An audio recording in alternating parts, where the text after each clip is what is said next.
బర్కత్పురాలోని ఆ పాత ఇల్లు. అక్కడ ఉదయం ప్రారంభం గడియారం సూళ్లతో కాదు, వంటగది నుంచి వచ్చే అల్లం చాయ్ వాసనతో మరియు రాఘవరావు దగ్గుతున్న శబ్దంతో జరుగుతుండేది. వంటగదిలో సాధనా తల్లి సుమతి ఇడ్లీ పిండిని సిద్ధం చేస్తుంది. సాధన వెనక నుంచి వచ్చి ఆమెను మెల్లగా భయపెట్టింది. అమ్మా, ఈరోజు అదే ఇడ్లీ. ఎప్పుడైనా మైసూర్ బోండ తయారు చేయొచ్చు కదా. సుమతి ఆమెను ప్రేమగా మందులిస్తూ చెప్పింది. బోండా తిని కాలేజ్కి వెళ్తే క్లాసులో నిద్రొస్తుంది. పో, ముందు నాన్నకు చాయ్ ఇచ్చిరా, అప్పటికి చట్నీ సిద్ధం చేస్తాను. సాధన చాయ్ ట్రే తీసుకుని హాల్లోకొచ్చింది. ఆమె తండ్రి రాఘవరావు పత్రిక పేజీలో మునిగిపోయి ఉన్నాడు. సాధన ఆయన కళ్లజోడును కొంచెం పైకి జరిపి చాయ్ కప్పును టేబుల్ మీద ఉంచింది. నాన్నా, ఈరోజు పత్రికలో ఏమైనా మంచి వార్తుందా, లేదా అదే రోజు ఉండే రాజకీయాలేనా? రాఘవరావు పత్రికను కింద పెట్టి ఒక చిలిపి చిరునవ్వుతో అన్నాడు. ఒక మంచి వార్తుంది. నగరంలోని అత్యంత ప్రతిభావంతమైన విద్యార్థిని ఈరోజు తన ఫైనల్ ఇయర్ చివరి ప్రాక్టికల్కు వెళ్లబోతుందని విన్నాను. ఆమె పాస్ అయితే బహుమతిగా ఏం కావాలి? సాధన నవ్విపోయింది. బహుమతిగా మీ యొక్క హగ్గే చాలు నాన్నా. కన్నా, నువ్వెప్పుడూ ఇలానే నవ్వుతూ ఉండు. నీ నవ్వే ఇంటి ప్రాణం. సాధన తన బ్యాగ్ తీసుకుని కాలేజీకి వెళ్ళిపోయింది. ఆమె ఫైనల్ ఇయర్ విద్యార్థిని. కలలతో నిండింది మరియు ప్రపంచపు చేదుతనానికి తెలియంది. మధ్యాహ్నపు బంగారు వెలుగు బర్కత్పుర ఇంటి వరండాలో పరిచయుంది. లోపల హాల్లో సుమతి కిట్టి పార్టీ జరుగుతోంది. 3-4 మహిళలు సోఫాలు మరియు కుర్చీలపై కూర్చున్నారు. చేతుల్లో స్టీల్ గ్లాసుల్లో చల్లని మజ్జిగ ఉంది. ప్లేట్లలో వేడివేడి ఉల్లిపాయ పకోడీలున్నాయి. నవ్వులు, సరదా మాటల మధ్య సుమతి అత్యంత సన్నిహిత స్నేహితురాలు రాజేశ్వరి సాధన ఫోటో వైపు చూపిస్తూ మాట ప్రారంభించింది. సుమతి, ఇప్పుడైనా ఒప్పుకో. సాధన ఫైనల్ ఇయర్ ఇక ముగియబోతుంది. ఇంకా ఎంతకాలం ఆమెను పుస్తకాల్లో ముంచిపెడతావు? అయ్యో, అది కాదు రాజేశ్వరి. రాఘవ ఆమె ఎంఏ కూడా చేయాలని కోరుకుంటున్నాడు. సాధన చదువులో చాలా తెలివైంది. ఆమెకింకా పెళ్లి విషయాల్లో ఆసక్తి లేదు. చదువు కొనసాగుతూనే ఉంటుంది సుమతి, కాని వయసు కదా, ఆగదు. ఇంత వినయశీలి, గుణవంతురాలైన అమ్మాయి కోసం ఇప్పటి నుంచే ప్రయత్నిస్తేనే ఏదైనా రాజకుమారుడు దొరుకుతాడు. నిజం చెప్పాలంటే నా దగ్గర ఒక సంబంధం ఉంది. జూబ్లీహిల్స్లోని నారాయణరావు గారి కుమారుడు శ్రీనివాస్. ఆ అబ్బాయి అమెరికా నుంచి ఎంఎస్ చేసొచ్చాడు. హైదరాబాద్లో ఒక ప్రసిద్ధ కంపెనీలో సీనియర్ పదవిలో ఉన్నాడు. నారాయణరావు గారా? పెద్ద పూర్వీకుల బంగ్లా ఉన్నవారేనా? అవును, వాళ్లే. వంశం పూర్తిగా బంగారం లాంటి ఖచ్చితమైంది. కాని ఒక విషయం ఉంది. వారి భార్య చిన్మయ్ గారు చాలా క్రమశిక్షణ గల మహిళ. తమ ఇంటికి సంప్రదాయాలను అర్థం చేసుకునే అమ్మాయి కావాలని కోరుకుంటున్నారు. నేను సాధన గురించి చెప్పినప్పుడు వాళ్ళు చాలా ఆసక్తి చూపించారు. జూబ్లీహిల్స్ ఇల్లు. సుమతి, అక్కడి విషయం అసలే ప్రత్యేకం. సాధన అక్కడ నిజంగా మహారాణిలా జీవిస్తుంది. అప్పుడే సాధన కాలేజీ నుంచి తిరిగొచ్చింది. భుజంపై బ్యాగ్ మరియు ముఖంపై అలసట ఉన్నప్పటికీ ఒక మధురమైన చిరునవ్వు ఆమె మొహంలో. అమ్మా, నేనొచ్చాను. అరే, ఈరోజైతే పూర్తిగా సభ్య కుదిరింది. శుభోదయం ఆంటీ. రారా సాధన, నీకు దీర్ఘాయుష్షు. ఇప్పుడే మేము నీ గురించి మాట్లాడుతున్నాం. ఇంతకీ ఈరోజు క్లాస్ ఎలా జరిగింది? చాలా బాగా జరిగిందంటీ. ఈరోజు మా ప్రాజెక్ట్ సబ్మిట్ చేశాం. ఇంకా కేవలం కొన్ని రోజుల విషయమే. తర్వాత ఆజాదీ. ఆజాదీనా? పిచ్చితన. నిజమైన ఆజాదీ అంటే ఒక మంచి జీవిత భాగస్వామి దొరికినప్పుడే. శ్రీనివాస్ లాంటి అబ్బాయిని చూసావా ఎప్పుడైనా? ఫోటో చూస్తే కాలేజీని మర్చిపోతావు. సాధన ముఖం సిగ్గుతో ఎర్రబడింది. ఆమె సుమతి వైపు చూసింది. ఎంతో ఆశతో నిండిన చూపులతో ఆమెను చూస్తోంది. అమ్మా, నువ్వు కూడానా? ఇప్పటికీ నేనింకా కెరీర్ గురించి ఆలోచించలేదు. సాధన, కేవలం చూసేయడంలో ఏం తప్పుంది చెప్పు? రాజేశ్వరి చెబుతుంది వాళ్ళ కుటుంబం చాలా సంస్కారవంతమని. ఒకసారి నాన్నతో కూడా మాట్లాడదాంలే. మీరు ఏది మంచిదనుకుంటే అది చేయండి. కానీ నాకొక షరతుంది. పెళ్లి తర్వాత కూడా నేను నా చదువు లేదా పెయింటింగ్ వదలను. అయ్యో కన్నా, శ్రీనివాస్ తానే అంతా చదువుకున్నవాడు. నిన్నెందుకు ఆపుతాడు? ఇక చిన్మయ్ గారు కేవలం ఇంటి వ్యవస్థనే చూస్తారు. వాళ్ళకి నీలాంటి శాంత స్వభావం ఉన్న అమ్మాయి చాలా నచ్చుతుందిలే. సాధన నవ్వుతూ వంటగది వైపు వెళ్ళింది. కాని ఆమె మనసులో ఒక విచిత్రమైన కలకలం మొదలైంది. సాయంత్రం తన స్నేహితులు వెళ్లిపోయిన తర్వాత సుమతి ఈ విషయాన్ని తన భర్త ముందు ఉంచింది. అబ్బాయి మరియు కుటుంబం మంచివే సుమతి. కానీ మన అమాయకమైన అమ్మాయి అక్కడి కఠిన నియమాలకు అలవాటు పడగలదా? జూబ్లీహిల్స్ వాళ్ళు కొంచెం భిన్నంగా ఉంటారు కదా. మన సాధన వజ్రం లాంటిదండి. ఆమె ఎక్కడికి వెళ్ళినా తన మెరుపుతో అందర్నీ తనవారుగా చేసుకుంటుంది. ఒకసారి వాళ్ళని ఇంటికి పిలిచి చూడండి. రాఘవ భారమైన మనసుతో సమ్మతి తెలిపాడు. వీధి చక్రం తిరిగిపోయింది. బర్కత్పురా ఇంటిని ఈరోజు ఉదయం నుంచే అలంకరించారు. రాఘవ స్వయంగా ఉదయం మార్కెట్కి వెళ్లి తాజా బంతిపూలు మరియు మామిడాకులు తీసుకొచ్చాడు. సుమతి వంటగదిలో మైసూర్పాక్ మరియు మిర్చి బజ్జీ తయారీలో బిజీగా ఉంది. ఇక సాధన అందమైన ఆకుపచ్చ రంగు కాంచీవరం చీర కట్టుకుంది. అప్పుడే బయట ఒక పెద్ద తెల్ల కారొచ్చి ఆగింది. నారాయణరావు, ఆయన భార్య చిన్మయి, కొడుకు శ్రీనివాస్ లోపలికొచ్చారు. రండి రండి నారాయణరావు గారు, మా ఇంటికి మీకు స్వాగతం. నమస్తే రాఘవరావు గారు. అందరూ హాల్లో కూర్చున్నారు. చిన్మయి గారి కఠినమైన చూపులు ఇంటి ప్రతి మూలను పరిశీలిస్తున్నాయి. సోఫా మీదున్న దుమ్ము నుంచి గోడపై వేలాడుతున్న చిత్రాల వరకు. శ్రీనివాస్ నిశ్శబ్దంగా ఉన్నాడు. అతను క్రీం రంగు కుర్తా ధరించాడు. కొంచెం అధికారికంగా కనిపించాడు. సుమతి చాయ్ మరియు అల్పాహారం తీసుకుని వచ్చింది. అప్పుడే సాధన గదిలోకి ప్రవేశించింది. ఆమె వంగి పెద్దల కాళ్ళు తాకింది. కూర్చోమ్మా, రాజేశ్వరి నీ గురించి చాలా చెప్పింది. ఏం పేరు? సాధన. అవునంటీ. సాధన పేరు చాలా బాగుంది. కానీ మా ఇంట్లో క్రమశిక్షణే అతిపెద్ద సాధన అని నీకు తెలుసా? నాకు ప్రదర్శన కోసం ఉండే కోడళ్ళు నచ్చరు. నీకు ఇంటి పనులు, పూజాపాఠాల్లో ఇంట్రెస్ట్ ఉందా? ఆంటీ, నాకిల్లు చూసుకోవడం, మన సంప్రదాయాల్ని గౌరవించడం చాలా ఇష్టం. మా అమ్మ నాకు అన్నీ నేర్పించింది. మంచి విషయం. కానీ ఒక్క విషయం గుర్తుంచుకో. జూబ్లీహిల్స్ కోడలిగా మారటమంటే మీ వ్యక్తిగత కోరికలు, కుటుంబ గౌరవం తర్వాత వస్తాయి. ఈ బాధ్యతకు మరి నువ్వు సిద్ధంగా ఉన్నావా? హాల్లో కొద్దిసేపు నిశ్శబ్దం నెలకొంది. రాఘవరావుకి ఈ ప్రశ్న కొంచెం కఠినంగా అనిపించింది.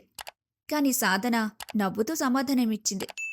ఆంటీ, కుటుంబ సంతోషంలోనే తన సంతోషాన్ని వెతకడం ఒక కళ అని నేను నమ్ముతాను. కాబట్టి దాన్ని నేర్చుకోవాలని నేను కోరుకుంటున్నాను. ఇంతలో నారాయణరావు వాతావరణాన్ని తేలికపరచడానికి ఇలా మాట్లాడారు. అరే చిన్మయ్, పిల్లని భయపెట్టకు. శ్రీనివాస్, నువ్వు కూడా ఏదైనా అడుగు కదా. ఇద్దరు వెళ్ళి ఒంటరిగా మాట్లాడుకోరా. రాఘవ సూచనిచ్చాడు. సాధన శ్రీనివాస్ని తీసుకుని పైన బాల్కనీలోకి వెళ్ళింది. బయట కొంచెం గాలి వీస్తోంది. ఇద్దరూ బాల్కనీలో నిలబడి ఉన్నారు. తర్వాత శ్రీనివాసే మాట్లాడాడు. అయితే సాధన, రాజేశ్వరి ఆంటీ చెప్పారు మీకు పెయింటింగ్ అంటే ఇష్టమని, అలాగే డిగ్రీ ఫైనల్ ఇయర్లో ఉన్నారని. ఇంతకీ కాలేజ్ ఎలా సాగుతుంది? బానే ఉంది. ఇంకొన్ని రోజులు మాత్రమే. నాకు పెయింటింగ్ అంటే చాలా ఇష్టం. నాన్న ఎప్పుడు చెప్తూ ఉంటాడు, నా రంగుల్లో ప్రాణం ఉంటుందని. వినడానికి బాగుంది. చూడండి సాధన, నేను నేరుగా మాట్లాడే మనిషిని. నేను అమెరికాలో ఉన్నాను, కానీ నా కుటుంబం చాలా సంప్రదాయవంతమైంది. ముఖ్యంగా మా అమ్మ. ఆమె ఇంట్లో మార్పులు ఇష్టపడరు. బయట పనిచేసే అమ్మాయిలు ఇంటిపై దృష్టి పెట్టలేరని ఆమె అభిప్రాయం. ఈ విషయం గురించి మీరేమంటారు? శ్రీనివాస్ గారు, నేను నా అభిరుచిని, నా విద్యను గౌరవిస్తాను. కానీ పెళ్లి తర్వాత ప్రాధాన్యతలు మారుతాయని కూడా నాకు తెలుసు. నేను ఏదైనా కొత్తగా ప్రారంభించాలని అనుకుంటే మీరు నా వెంటుంటారా? చూడండి సాధన, నేను మీ చదువుకు వ్యతిరేకమేం కాదు. కానీ ఇంట్లో ఎలాంటి కలహం ఉండకూడదని నేను కోరుకుంటాను. అమ్మ సంతోషంగా ఉంటే నేను సంతోషంగా ఉంటాను.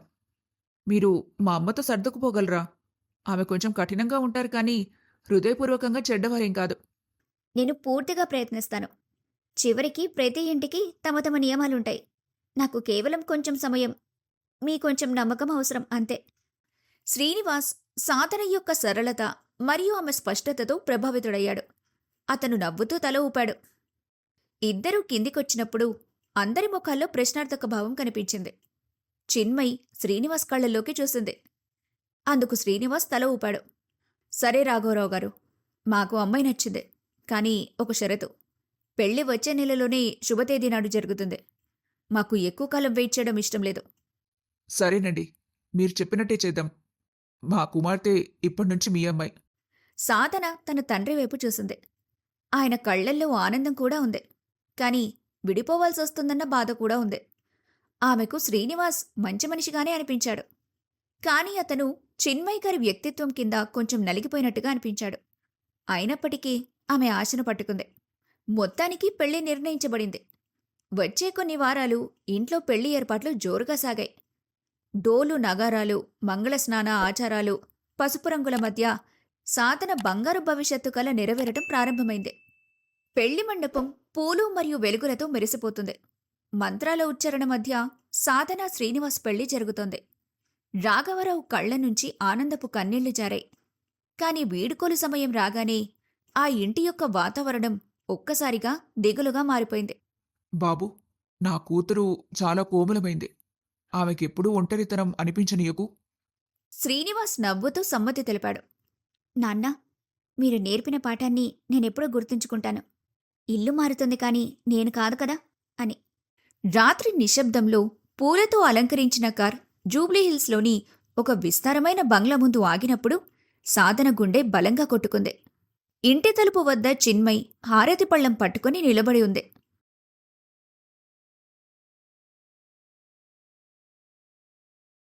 ఆగు సాధన, ముందుగా కుడికాలు లోపల పెట్టి ఆ బియ్యంతో నిండిన కలశాన్ని మెల్లగా కిందకి తోయి. ఇది మా ఇంటి లక్ష్మీ ప్రవేశానికి సంకేతం. సాధన అలాగే చేసింది. శ్రీనివాస్, నువ్వెళ్ళి విశ్రాంతి తీసుకో. సాధన, నువ్వు నా వెంటరా.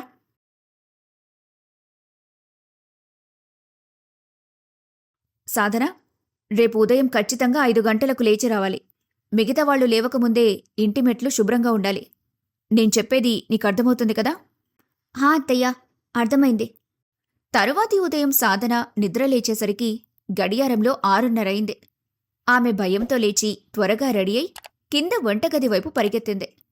అక్కడ చిన్మయ్ అప్పటికే చేతిలో తామ్రపు లోటా పట్టుకుని నిలబడి ఉంది. ఇంత ఆలస్యమేంటి సాధన? మొదటి రోజే క్రమశిక్షణలో లోపమా? మా ఇంట్లో సూర్యుడిని మేమే లేపుతాం. సూర్యుడు మమ్మల్ని లేపడు. క్షమించండి అత్తయ్యా, కొత్త ప్రదేశం కదా, కళ్ళెందుకో కొంచెం ఆలస్యంగా తెరుచుకున్నాయి. నేను ఇప్పుడే ముగ్గు పెడతాను. సాధన ఆవరణలోకి వెళ్లి చాక్ పౌడర్తో ఒక అందమైన పువ్వు వేయటం ప్రారంభించింది. ఆమె పెయింటింగ్లో నిపుణురాలు కాబట్టి అందులో తన కళాత్మకతను చూపించింది. అప్పుడే చిన్మయ్ బయటికొచ్చింది. ఇదేంటి? ఇది రంగోలీనా లేక ఏదైనా ఆధునిక కళ? సాధన, మా ఇంటి మెట్టుపై కేవలం సంప్రదాయం అంటే పద్మం మాత్రమే వేస్తారు. దీన్నిప్పుడే తుడిచేసి నార్మల్ డిజైన్ చెయ్యి. ఇక్కడ అవసరం లేని అలంకరణ నాకిష్టముండదు. సాధన చెయ్యి ఆగిపోయింది. ఆ మందలింపు ఆమెకు చాలా గుచ్చుకుంది. కాని నిశ్శబ్దంగా నిల్చింది. కొద్దిసేపటి తర్వాత డైనింగ్ టేబుల్ వద్ద శ్రీనివాస్ మరియు ఆయన తండ్రి నారాయణరావు కూర్చున్నారు. సాధన వడ్డిస్తోంది. శ్రీను, నిన్న రాత్రి నిద్ర బాగా పట్టిందా? అది విన్న చిన్మయి, సాధన, పెద్దల ముందు భర్తని పేరుతో పిలవటం మా ఇంటి మర్యాద కాదు. ఇంకొక విషయం, వడ్డిస్తున్నప్పుడు మాట్లాడరు. భోజనపు శుచిత్వం కాపాడాలి. సాధన శ్రీనివాస్ వైపు చూసింది. తను ఏదైనా చెప్పొచ్చని ఆశించింది. అమ్మ కరెక్ట్గా చెబుతుంది సాధన. ఇక్కడి పద్ధతులు కొంచెం భిన్నంగా ఉంటాయి. నెమ్మదిగా నువ్వు నేర్చుకుంటావులే. అలాగే ఉప్మాలో పల్లీలు కొంచెం తక్కువగా ఉన్నాయి. మళ్ళీ చేసేటప్పుడు జాగ్రత్తగా ఉండు. సాధన మనసు దిగులుగా మారింది. ఆమెకు తాను ఏదో ఇంటికి కాకుండా ప్రేమ కంటే నియమాలు ముఖ్యమైన మిలిటరీ క్యాంప్కి వచ్చినట్టుగా అనిపించింది. మధ్యాహ్నం మగవాళ్లందరూ పనికి వెళ్లిన తర్వాత ఇంట్లో కేవలం సాధన మరియు చిన్మయ్ మాత్రమే ఉన్నారు. సాధన తన కాలేజీ పుస్తకాలను తీసుకుని హాల్లో కూర్చుంది. ఇదేంటి సాధన, చదువు ఇంకా అయిపోలేదా? అత్తయ్య, వచ్చే వారం నా ఫైనల్ ఎగ్జామ్స్ రిజల్ట్స్ ఉన్నాయి. కొన్ని పెండింగ్ ప్రాజెక్టులున్నాయి, అవే చూస్తున్నాను. చూడు సాధన, ఇప్పుడు నీకు పెళ్ళైంది. ఈ పుస్తకాలు నీకు వంట చేయడం లేదా పెద్దల్ని గౌరవించడం అనేవి నేర్పు. ఇప్పుడు నీ అసలు పరీక్ష ఈ ఇంటిని చూసుకోవడంలో ఉంది. ఇవన్నీ లోపల పెట్టి సాయంత్రం పూజ కోసం పూలను సిద్ధం చెయ్యి. సాధన తన పుస్తకాలను సర్దుకుంది. ఆమె కళ్లల్లో నీళ్లు, కాని పూర్తిగా ఏడవలేదు. ఆమెకు వాళ్ల నాన్న చెప్పిన సరదా మాట గుర్తొచ్చింది. ఆమె పాసైతే బహుమతిగా ఏం కావాలి అని. ఈరోజు ఆమెకు ఆ బహుమతి కాదు, తన స్వీయ గుర్తింపును కోల్పోతానన్న భయం వెంటాడుతోంది. ఆమెకు అనిపించింది, తన అత్త ఆమెను చెడ్డ వ్యక్తిగా భావించడం కాదు, ఆమెను తన నీడగా మార్చాలని కోరుకుంటున్నారు. తనకంటూ స్వరం లేని ఒక స్త్రీగా. ఆ రాత్రి సాధన తన గది బాల్కనీలో నుంచి జూబ్లీహిల్స్లో మెరిసే లైట్లను చూసి తనలోనే ఒక వాగ్దానం చేసుకుంది. నేను నా సరళతను వదలను. అత్తయ్యకు క్రమశిక్షణ ఇష్టమైతే నేను వాళ్ళకి క్రమశిక్షణిస్తాను, కానీ నా స్వాభిమానాన్ని కోల్పోను. రోజులు గడిచే కొద్దీ జూబ్లీహిల్స్లోని ఆ ఆడంబరమైన బంగ్లా సాధన కోసం ఒక స్వర్ణ పింజరంగా మారిపోయింది. చిన్మయ్ చూపులు సాధనపై ఒక నీడలా ఉండేవి ఎప్పుడు. ప్రతి విషయానికి ఒక నిర్దిష్ట సమయం ఉండేది. లేవడానికి, స్నానం చేయడానికి, చివరికి దేవుడి ముందు దీపం వెలిగించడానికి కూడా. ఒకరోజు ఉదయం సాధన వంటగదిలో పులిహోర తయారు చేస్తుంది. చింతపండు పులుపు సమతుల్యం కావడానికి ఆమె తన తల్లి చెప్పినట్టు అందులో కొంచెం బెల్లం వేసింది. ఏం చేస్తున్నావు సాధన? అత్తయ్య, కొంచెం బెల్లం వేస్తున్నాను పులిహోరలో. దీంతో రుచి ఇంకా పెరుగుతుంది. రుచి మెరుగుపరచాలనే ప్రయత్నంలో సంప్రదాయాన్ని చెడగొట్టకు. మా ఇంట్లో పులిహోర కారం మరియు పులుపుగానే తయారవుతుంది. నీకు నచ్చినట్టు నువ్వు మీ అమ్మగారింట్లో చేసుకో. ఇక్కడ మాత్రం తరతరాలుగా ఎలా చేస్తూ వచ్చారో అలాగే చేయాలి. సాధన నిశ్శబ్దంగా నిలబడిపోయింది. ఆమె కళ్లల్లో మెరిసిన కోపాన్ని తన కనురెప్పుల వెనుక దాచుకుంది. ఆ సాయంత్రం సాధన శ్రీనివాస్ని తన దగ్గర కూర్చోబెట్టింది. అతను ఆఫీస్ పనిలో బిజీగా ఉన్నాడు. శ్రీనివాస్, మనం కొద్దిసేపు మాట్లాడొచ్చా? చెప్పు. కానీ త్వరగా, నేనొక కాల్ అటెండ్ చేయాలి. అత్తయ్య చిన్న చిన్న విషయాలకి కూడా నాపై కోపడుతున్నారు. ఈరోజు వంటగదిలో రేపు నా పెయింటింగ్ గురించి. నేను ఈ ఇంటి సభ్యురాల్ని కాదు, ఒక పనిచేసే యంత్రం అనిపిస్తోంది నాకు. మీరు కాస్త అత్తయ్య గారికి చెప్పొచ్చు కదా. సాధన, మళ్ళీ అవే ఫిర్యాదులా? చూడు, అమ్మ స్వభావం కొంచెం కఠినంగా ఉంటుంది. కానీ ఆమె చేసే ప్రతిదీ ఈ ఇంటి మేలు కోసమే. నువ్వు చిన్న చిన్న విషయాలను పెద్ద సమస్యగా తీసుకోకు. ప్రతి విషయాన్ని ఇంత పెద్దది చేయకు సాధన. ఆ అమ్మ అలానే ఉంటుందిలే. కొంచెం వాళ్ళ విధానానికి అనుగుణంగా నడిస్తే ఏం పోతుంది నీకు? శ్రీనివాస్, విషయం గౌరవం గురించి. నా అభిరుచికి ఇంట్లో ఏదైనా విలువ లేదా అసలు? సాధన, ఇప్పుడు నేను చాలా అలసిపోయాను. దయచేసి ప్రశాంతంగా నిద్రపోనివ్వు నన్ను. శ్రీనివాస్లోని ఈ వైఖరి సాధనకు విషం కంటే తక్కువ కాదు. ఆమెకు అర్థమైంది, ఎవరిపై ఆధారపడి ఆమెక్కడికొచ్చిందో అతడే తన తల్లి నీడ నుండి బయటకు రాలేకపోతున్నాడని. కొన్ని రోజుల తర్వాత ఇంటికి దూరపు బంధువులొచ్చారు. అందరూ హాల్లో కూర్చొని కాఫీ తాగుతున్నారు. అప్పుడు సాధన ఫోన్కు ఆమె కాలేజ్ స్నేహితుడి కాల్ వచ్చింది. ఆమె ఆనందంగా మాట్లాడటం ప్రారంభించి గట్టిగా నవ్వింది. ఫోన్ పెట్టేసిన తర్వాత హాల్లో నిశ్శబ్దం అలుముకున్నట్టు ఆమె గమనించింది. వాళ్లత్త చిన్మయ్ కళ్లల్లో కోపం ఎర్రగా మెరుస్తోంది. సాధన, నీకు మర్యాద గురించి అసలు తెలీదా? ఇంత గట్టిగా నవ్వాల్సిన అవసరమేంటి? అతిథులు కూర్చున్నారు, కొంచెం జాగ్రత్తగా ఉండాలి. ఇప్పుడు నువ్వు ఈ ఇంటి కోడలివి. మీ నాన్న నీకు బహుశా ఎక్కువ స్వేచ్ఛ ఇచ్చి ఉంటారు, కానీ ఇక్కడి గోడలకు చెవులుంటాయి. అతిథుల ముందు జరిగిన ఈ అవమానం సాధనకు అసహ్యమైంది. ఆమె ముఖం తెల్లబడిపోయింది. కాని ఆమె స్వరమెత్తలేదు. కేవలం ఒక లోతైన శ్వాస తీసుకొని అందరికీ మళ్లీ కాఫీ చేయడానికి వంటగదికి వెళ్ళింది. వంటగది గోడల మధ్య ఆమె తనలో తానే ఇలా మాట్లాడుకుంది. నాన్న చెప్పాడు, ఇల్లు మారుతుంది, నువ్వు కాదు. ఈరోజు నేను అరిచినా లేదా ఏడ్చినా నేను మారిపోతాను. నేను శాంతంగా ఉండాలనుకుంటున్నా. నా నిశ్శబ్దమే ఇక మీదట నా సమాధానమవుతుంది. తరువాత కొన్ని రోజులపాటు సాధన తన ప్రవర్తనని పూర్తిగా మార్చుకుంది. ఆమె చిన్మయ్ చెప్పే ప్రతి మాటకు సరే అత్తయ్య అంటూ అంగీకరించడం ప్రారంభించింది. కాని ఆమె ముఖంపై ఒక ప్రశాంతమైన దృఢత్వం కనిపించింది. అది చిన్మయ్ని గందరగోళంలో పడేసింది. ఆమె ఉదయం 5 గంటలకు లేచి చెప్పకుండానే అన్ని పనులు చేసేది. ఖాళీ సమయాల్లో తన చదువు మరియు స్కెచ్చింగ్ను గదిలోపలే చేసేది. ఆమె శ్రీనివాస్కి ఫిర్యాదు చేయడం కూడా ఆపేసింది. తన పోరాటాన్ని తానే పోరాడాలని మొత్తానికి అర్థం చేసుకుంది. ఈరోజు మాల చాలా బాగొచ్చింది సాధన. ధన్యవాదాలత్తయ్య. మీరు నేర్పిందే కదా పనిలో క్రమశిక్షణ ఉండాలని. నేను అదే నేర్చుకుంటున్నాను. సాధన స్వరంలో ఎలాంటి కసి లేదు. కేవలం ఒక లోతైన స్థిరత్వం మాత్రమే ఉంది. చిన్మయ్కి మొదటిసారి ఈ అమ్మాయి మారిపోయింది అని అనిపించింది. కొన్ని రోజుల తర్వాత సత్యనారాయణ వ్రతం చేసుకునే రోజు వచ్చింది. జూబ్లీహిల్స్లోని ఈ బంగ్లాకు ఇది ఏడాదిలో జరిగే అతిపెద్ద కార్యక్రమం. శ్రీనివాస్ కొత్త గ్లోబల్ ప్రాజెక్టు విజయానికి చిన్మయ్ నగరంలోని ప్రసిద్ధ పండితులను, ప్రభావవంతమైన కుటుంబాలను ఆహ్వానించింది.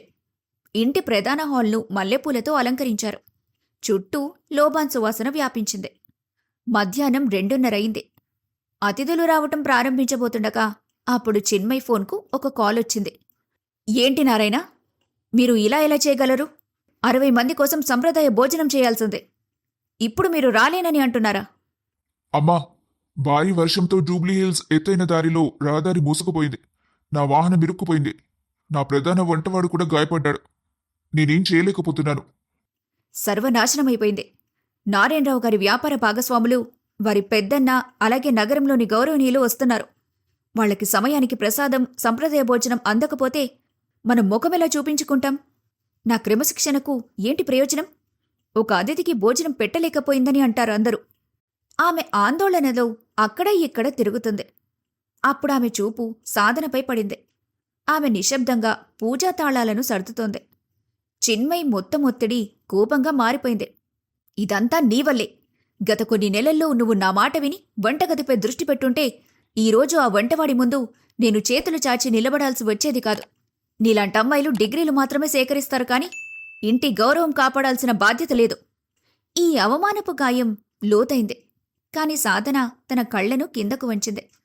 ఆమె ఒక లోతైన శ్వాస తీసుకొని చిన్మయి దగ్గరికి వెళ్లి తన భుజంపై చేయి పెట్టింది. అత్తయ్య, అరవటం వల్ల ఏ సమస్య తీరదు. మీరు వెళ్ళి అతిథుల్ని చూసుకుని పూజా కార్యక్రమాలు ప్రారంభించండి. వంటగదిలో పని నేను చూసుకుంటాను. నువ్వా? 60 మందికి పులిహోర, ఆవకాయ, పాయసం తయారు చేయడమంటే ఏంటో నీకు తెలుసా అసలు? ఇది నీ కాలేజ్ పెయింటింగ్ కాదు. నన్ను నమ్మండి అత్తయ్యా. సాధన స్వరంలో ఉన్న దృఢత్వం చిన్మయి కోరుకున్నా తిరస్కరించలేనంతగా ఉంది. తదుపరి 3 గంటలు సాధనకు ఒక యుద్ధంలా అనిపించింది. ఆమె తన పట్టుచీరను పైకి మడిచి, జుట్టును గట్టిగా బిగించి వంటగది బాధ్యతను చేపట్టింది. బయట అతిథులు వచ్చేశారు. పూజ మొత్తానికి పూర్తయింది. డైనింగ్ హాల్ తలుపులు తెరుచుకున్నప్పుడు చిన్మయి గుండె బలంగా కొట్టుకుంటోంది. ఎక్కడైనా భోజనం అసంపూర్ణంగా ఉండిపోతుందేమో అని ఆమెకు భయం. కాని అక్కడున్న దృశ్యం చూసి అందరి కళ్ళు విస్తరించాయి.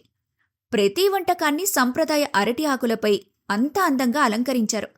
అది ఒక వేడుకలా కనిపించింది. అరే వా చిన్మయి, ఈ పులిహోర తిరుపతి దేవాలయంలో దొరికేదానిలానే ఉంది. ఇంతకి దీన్నెవరు చేశారు?